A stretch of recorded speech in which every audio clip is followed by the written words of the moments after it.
દેશની સીમાઓ માતાના વસ્ત્ર સમાન છે. તેનું રક્ષણ કરવું દરેક ભારતીયની ફરજ છે. ભીષ્મ પિતામહ. નમસ્કાર દર્શક મિત્રો, સરહદ ન્યૂઝ ચેનલમાં આપનું સ્વાગત છે. હું અનિતા ગોસ્વામી. હવે જોઈએ સમાચાર વિસ્તારથી. ગાંધીધામ આદિપુર જીઆઈડીસી અને આસપાસના વિસ્તારોમાંથી બેઘર થયેલા ગરીબોને ન્યાય અપાવવા બહુજન આર્મીનું આંદોલન 15મા દિવસે પણ યથાવત. ગાંધીધામ મહાનગરપાલિકા બહાર ગરીબ પરિવારોને ન્યાય અપાવવા માટે બહુજન આર્મી દ્વારા છેલ્લા 15 દિવસથી ચાલી રહેલા ધરણા આંદોલને આજે 15મા દિવસે પણ ઉગ્ર સ્વરૂપ ધારણ કર્યું હતું. આદિપુર જીઆઈડીસી, મહેંદીનગર, ભારતનગર, ખોડિયારનગર અને ફાટક વિસ્તારની ઝૂંપડપટ્ટીઓ તોડી પાડવાને કારણે સેંકડો ગરીબ પરિવારો રસ્તા પર આવી ગયા છે, જેમના પુનર્વસન અને ન્યાયની માંગણી સાથે આ આંદોલન શરૂ કરવામાં આવ્યું છે. આજે આંદોલનના 15મા દિવસે વિરોધ પ્રદર્શનના ભાગરૂપે આંદોલનકારીઓ દ્વારા મહાનગરપાલિકાની કચેરી બહાર લોકશાહી ઢબે તાળી અને થાળી વગાડીને પ્રતિકાત્મક વિરોધ કરવામાં આવ્યો હતો. સંવૈધાનિક રીતે શાંતિપૂર્ણ રીતે કરવામાં આવેલા આ વિરોધ પ્રદર્શનમાં મોટી સંખ્યામાં અસરગ્રસ્ત લોકો અને બહુજન આર્મીના કાર્યકરો જોડાયા હતા.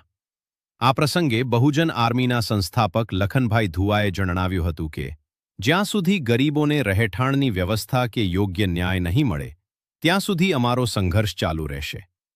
આ આંદોલનમાં ગાંધીધામ તાલુકા પ્રમુખ ચેતનભાઈ મહેશ્વરી, ઉપપ્રમુખ પ્રકાશભાઈ મારવાડા અને મહામંત્રી જયેશભાઈ સોલંકી સહિતના અગ્રણીઓ તથા મોટી સંખ્યામાં સ્થાનિક રહીશો ઉપસ્થિત રહ્યા હતા. રિપોર્ટ બળદેવપુરી ગોસ્વામી, સરહદ ન્યૂઝ, કચ્છ.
લખનભાઈ, બે શબ્દો.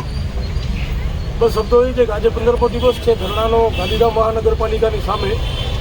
જે ગરીબ લોકોના ઘર તોડવામાં આવ્યા છે એ સંદર્ભે ધરણા છે. અને છેલ્લા 12 વર્ષથી આ ભાજપની સરકાર આવી છે ત્યારથી લોકો હરેક વર્ગ આંદોલન કરી રહ્યું છે. કંઈક ને કંઈક એમનું છીનવાયું છે અને ઘર આપવું એ સંવૈધાનિક જવાબદારી છે સરકારની. આમ તો ભાજપ સરકાર કહે છે કરોડો મકાન આપ્યા છે, તો 200-300 મકાન ગાંધીધામમાં પણ રહેવા માટે આપી દે તો બહુ સારું કહેવાય. અને એક તો સંવૈધાનિક જવાબદારી પણ સરકારની છે. જ્યારે અહીંયા કને કોઈ પણ ભાજપવાળા કે ધારાસભ્ય મળવા નથી આવ્યા, આ શરમજનક બાબત કહેવાય. જે લોકોએ વોટ આપ્યા છે એમને પીડા આ નેતાઓને દેખાતી ન હોય તો ખરેખર શરમજનક બાબત કહેવાય.